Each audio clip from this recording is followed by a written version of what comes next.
Hey, and welcome to the Reset Podcast. Everything you need to know that your therapist probably never told you. Researched by experts, real life experiences. This is Reset. Hey, and welcome back to another episode of the Reset Podcast. We're so excited you are here.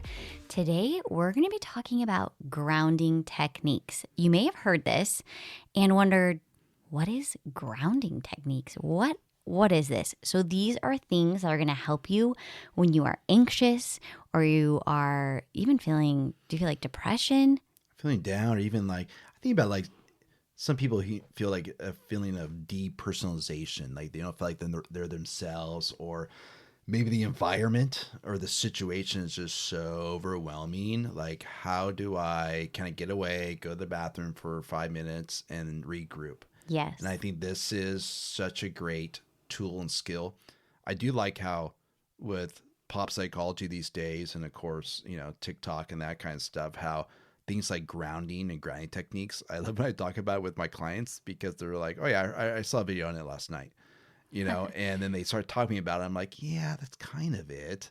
So I think it's good for us to talk about just how to ground myself, how to be mindful, how to use my environment around me to be able to just manufacture either peace or to feel like I take on whatever is in my environment or my situation. Yeah. So what does it mean to be grounded? Let's start there.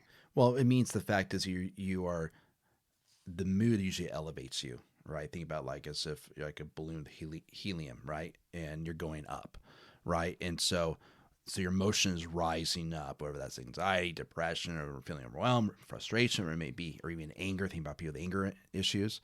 And so the grounding technique is okay, we need to bring you back down to just a base of who I am, what's my core, having emotions that I can handle. More logical thoughts. 100%, and feeling more in control. Yeah. Yeah. I think, for example, some of my clients have social anxiety. And so when they're on a first date, or they're in a family on a big dinner, at a restaurant, and all of a sudden they feel their anxiety raising up, right? And they want to bring themselves back down, right? That quick grounding technique would be go use the restroom, go wash cold water underneath your hands, right?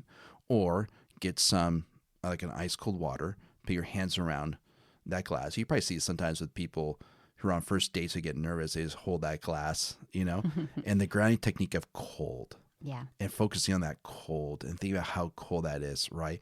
That's a great idea, or a great way to bring them back down to a level in which they feel they're in control of their situation. That was a great example. So grounding techniques can be experienced through our 5 senses: sight, smell, touch, taste, and hearing. And these 5 senses are going to serve us to connect us better to the environment, which Joe had said. It's going to bring us back from way up high, bring us back down to logic and peace. So when we feel overwhelmed or anxious or depressed, that's when we're going to connect to our senses to reconnect our mind with our body. So let's talk about all of the senses, the 5 senses. Yeah, and that last part is so key, you just said, which is a grounding technique is to reconnect our mind with our body. Yes. And that's why I feel like some people get these out-of-body experiences they talk about. And it's okay, how do we bring it back in there? Well, we have 5 senses, yes, right? And so for example, let's say the first one is sight, or eyes. Unless you see dead people, you have 6 senses. That is true. And some people, depending on their age, have no idea what you're talking about. I'm so sorry I had to go there. So I know, well, you did. And then other people are laughing, and other people say, I get you, girl. Oh, yes, they get me. Okay, They get I'm you, so girl. sorry. Continue. Yeah. Well, sight. So Okay. How do you use your sight to ground yourself? How do you use your Yes. eyes? It could be as simple as focusing on the tree outside this window right now. As the wind moves it, I'm looking at the details. It could be the fact is I count, I look at the side, count the amount of leaves I could see on it until that emotion, right, is override by the focus of sight, that sense, and I feel more in control. So the sense becomes bigger than the emotion is That's basically right. what you're saying. I love how you just said that. Until that thought and that you're processing the sight or whatever it is, smell, touch, whatever it is, that becomes more prominent in your brain and bigger than the fear, the anxiety, the depression. 100%. For some people, it may take a minute. Some people, it may take 10 minutes. Yeah. For some situations, it may take 30 seconds. Some situations are so big, it's like, okay, I need to focus on this for the next 20 minutes. What about something for sight like happy dog videos? Absolutely. Right. If you want to do happy dog videos, if you want to look at the squirrels outside as they do their thing. Or beauty. A lot of people find just healing and peace in just the nature, the world outside. Yeah, I was thinking about the nature experiment. I think it's from 2018. I don't know the exact year, but the nature experiment is tremendous, right? When people got into nature and just seen nature, that right there grounded so much that it elevated their mood, their intelligence, like literally their ability to use their IQ went up, right? And so find out what it is for you. And maybe for you, like, well, I like to look at cars driving everywhere. Okay, and then maybe you're looking at cars that they drive by and focusing on the color of them. And I wonder, how fast they're like. That type of thought and thinking is grounding you back to where you need to be. Back to reality, back to the present. That's right. And so maybe for you, and maybe something you talk about too is the aspect of, you got to know who you are. If you're someone who's like, yeah, I really love sight, or you're someone I really like music and sound, you got to find that sense that's best for you. We're going to give you all the 5 senses, and you're going to resonate with 1, 2, 3, maybe only 1, maybe all 5. Like, it's not like you have to do all 5 of 5 senses to ground you. You're going to find something that works for you. Yeah, and that's a good example, or that's a good point. I just want to end with this one by saying, I think about some of my clients right now have anxiety in class. So they come back to class from COVID, from high school, junior high, to even college, right? And when the anxiety is being raised, or they're feeling certain emotion in class they don't want to feel, one thing they could do for a grounding technique is, it sounds a lot of a hyper focus on the teachers, the professors, the lips as they're talking. I know it sounds weird, but when you zone in on just, okay, they're talking, they're speaking, and I'm just zoning in on that only, and my whole point is to follow them as they talk, that could work as well. And just having that one track mind on that can be helpful. Okay, what about touch? So touch is interesting. It could be different things, right? For some people, it could be coldness. Some people it could be heat, warm. Some people it could be warm water. Some people it could be cold water. For some people, it could be like sand. Like, think about, remember in the old days they had like stress balls, right? I was just going to say, think of all these sensory things they have for kids now. 100%. And so that could be right there. Poppets. Those poppets right now are huge. Well, it could be like, some people love tearing. Fidget spinner. Or tearing like piece of paper. Just tearing something, right? Or squeezing ice as hard as you can, right? Things like that can be helpful. And some people, think about this. How about a hot bath? And the feeling of a hot bath. Yeah. Or a cold shower, which people who love that are weird, but some people love cold showers. Well, and you're on this like big kick these days about saunas.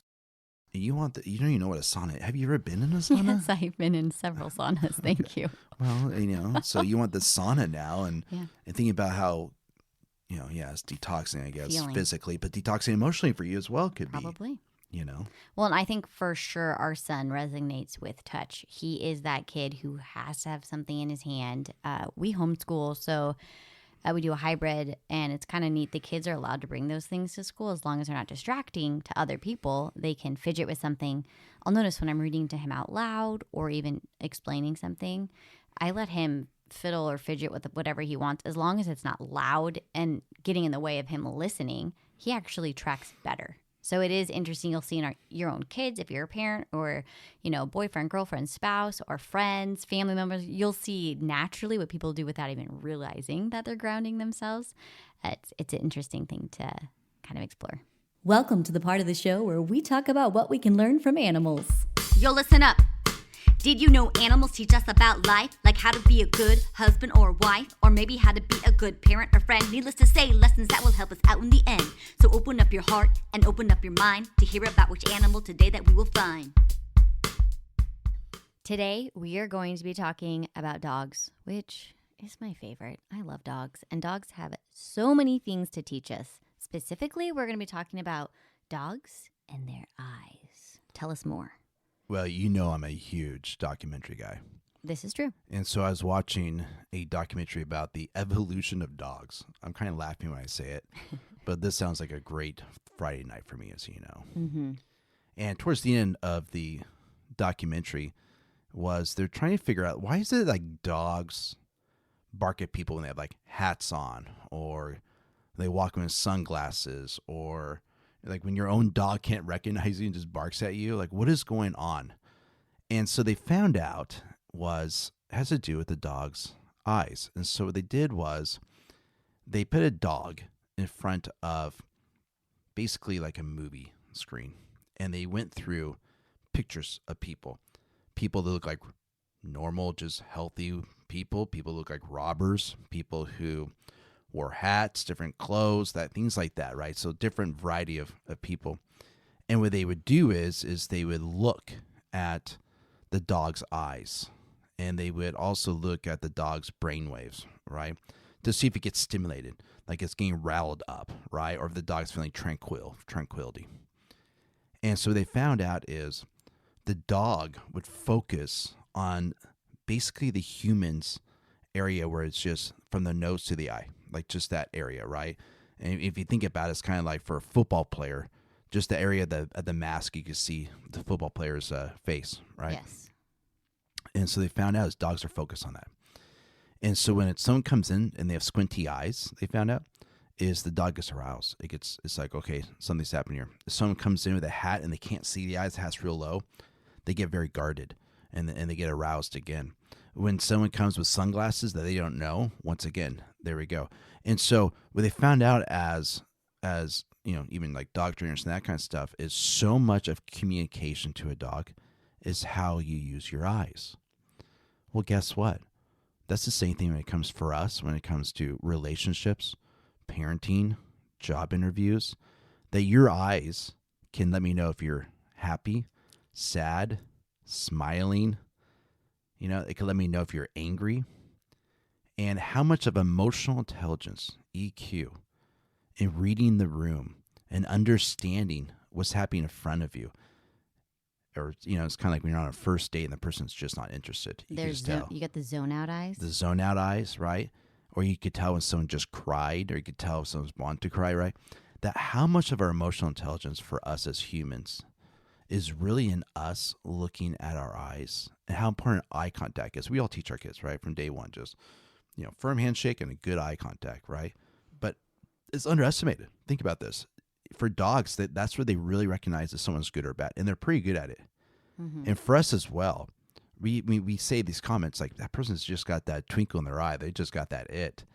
The other side of it is there's something wrong with that person. They just give me that weird feeling. Like every time I look at them, I just see they're kind of soulless, And I think that's something we can actually zone in on.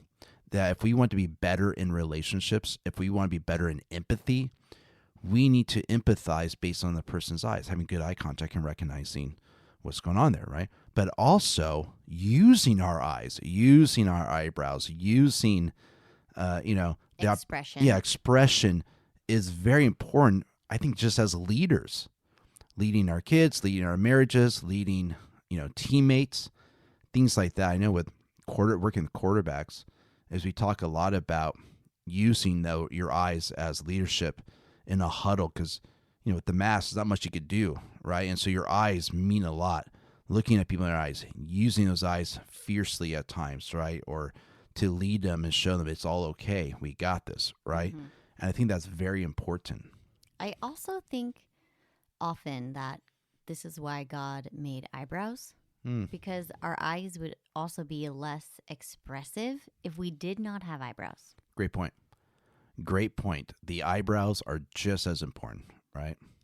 Next time you're communicating with somebody, think about your eyes. What are your eyes saying? Think about their eyes and what their eyes are saying as well. And now back to the show. What about what we can hear? Well, there's probably a lot of music lovers out there. I think this one is probably number. Biggest? Yeah, I was going to say maybe one or two that my clients love to use. So here, music is probably the easiest way to do this. Yes. Make a playlist, put that playlist down as grounded or grounding or grounded. Yeah. And maybe for you, you're that person that's like, okay, I'm going to listen to music I just love. That reminds me of good memories, good times. I mean, now on Spotify and Apple Music, they have nature They sounds. create it for you, Oh yeah, they yeah. do it for you. And so you just put the headphones on and call it a day. You think about like athletes who put headphones on the way they're walking towards, the dugout or walking towards the field, like pregame stuff. They listen to it, or on the bus, right? That's a grounding technique, Yeah. right? Getting yourself focused, getting yourself right. And so music is obviously the obvious one, but the other obvious one is nature. It's focusing on the sounds of birds, focusing on the sound of wind, focusing the sounds of, maybe it's just Cicadas hitting your face. Oh my gosh, cicadas hitting your face, or they scream in your face, right? But figure out what it is for you, right? Once again, let's take the classroom as an example. Feeling overwhelmed. I think it's weird looking at my professor's lips. What's the point of that, Joe? Right? And so maybe you're just going to specifically hyper focus on your teachers or your professors' words and how they're talking and the cadence of their words, right? That could be that as well. But by far, I think for this one, it's going to be music. Yeah. What about smell? All I think about this one is, thank God we have those essential oils now everywhere. Yes. And so I think smell, great way to use smell for a lot of people I work with is they take like lavender, eucalyptus, or even peppermint, depending on what's going on. And they put just a little bit underneath their nose, right? That one, or their, they have Or a on roller. their wrists. And Yeah, they exactly. And they smell have the a wrist. roller. I put them all over our children. It's interesting that some of my clients prefer mint because mint like stimulates their brain. Like, when I have headaches, it's amazing what peppermint on the back of your skull and then like on your temples will do. Like, it's amazing. well, and the other side of it is some people can't stand that, and so they want something like lavender. Yes. And so then they do lavender. Once again, we could combine two of these, right? So let's say you want to take a hot bath with Yes. lavender salt or something Look like at that. that. So Boom. boom, there it is, right? But a little more practical, like in moment time and situations, having like essential oils can matter. And smells are different for everybody. I remember when I first started like the essential oil journey, there was one called Joy, and I thought it smelled like death. I was like, this is not joy. This is sorrow and defeat. It's called grief. It was actually funny. So there's some that I just like really like that someone might be like, this is disgusting. So even if it's not like lavender, you think automatically calm. But maybe lemon for you or what? I mean, like it doesn't Yeah. have to be a peaceful smell. Whatever makes you feel like it's bringing you back down. It's bringing you, level-headed. I don't know. I just laugh because sometimes they'll make pre-blended oils and you're like, yes, this is joy. I was just thinking of Childhood Joe. And Childhood Joe would say, man, I really love the smell of gas when we go to the gas station. No, that's not what we're talking about. That's not healthy. Oh my That's gosh. not good. Do not, we're going to make a disclaimer. Do not be sniffing No, Sharpies. we don't want glue, Sharpies, whatever kids are doing These these need days. to be healthy, legal things. Approved by someone in your life oh that's my gosh, that's normal. so funny. So, but think about like the old saying, like stop and smell the roses. I mean, that's a grounding technique. Mm-hmm. It's true. And smell the roses. Yeah. And I was thinking about like gardening. Yeah. How much of when we do gardening, did I say it correctly? Gardening. You're touching things, Yes. right? You're feeling things, I guess. You're smelling the mulch. things. 100%. Basically, we just summed it up. You need to just garden. Yeah. That's the solution. So what do we have? We've had what you can see, what you can touch, what you can hear, what you can smell. Now what you can taste. Don't you have a story about your grounding technique of taste? That I mean, didn't even know was grounding technique. So when I was a kid, I would get car sick, never to the point of vomiting, but I would just feel weird. Like my head would feel weird, my tummy would feel weird. And in our bag of snacks, we're so healthy. We had Jolly Ranchers, and I remember eating one and thinking this is actually helping me. So genuinely, if we were on like a 3-hour car ride, I would probably eat nonstop Jolly Ranchers. Maybe I rested a little bit, but when I had the Jolly Rancher in my mouth, I felt so much better. And I didn't even realize this was a grounding technique until Joe and I we were writing the book journaling book that we have out there for y'all if you want to check it out. And we were talking about taste, and it hit me. I was like, oh my gosh, I did this when I was like a kid through like teenage years of putting candy in my mouth to help me just feel better.